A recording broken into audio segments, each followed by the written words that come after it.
So, how many times have you seen a high achiever or a high performer be promoted into a position of leadership?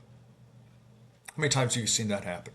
Happens in sales all the time, right? We always take our best sales producer and make them sales manager, right? Well, how many times does that actually work?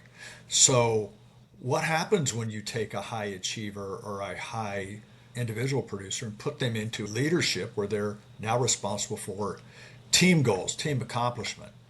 One of the things where this struggles is high achievers many times are intrinsically motivated. Okay, a lot of times they're motivated by their own interests, their own needs. It could be money, it could be a bonus, it could be award, it could be recognition, it could be anything, and it's typically going to be ego driven, right, to some degree. And it's not a bad thing. I'm not saying it's a bad thing. It just is what it is. They're driven by their own ego, their own internal motivation. Okay, now when you think about leadership and you think about the three core elements of leadership that I talk about, which are one, making a positive emotional connection with the people around you. Two is inspiring those around you to become better tomorrow than they are today.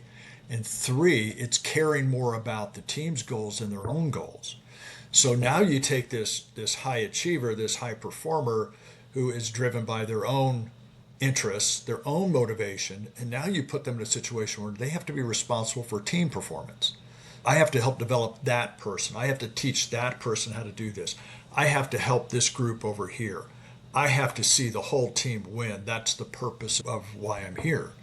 So when you see that happening, they rarely make that change easily. And if they do make it, it takes time. So I would say is that if you are going from high achiever, high performer into leader of a team, it's no longer a me first attitude. It's a them first, me second attitude.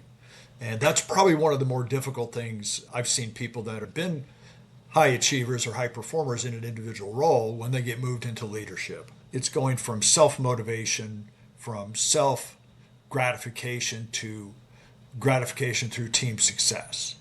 Anyway, if this is interesting to you, check out my YouTube channel. You can follow me on LinkedIn. I post some of these videos on LinkedIn as well, and hope you get an opportunity to check it out. Anyway, thank you very much, and good luck.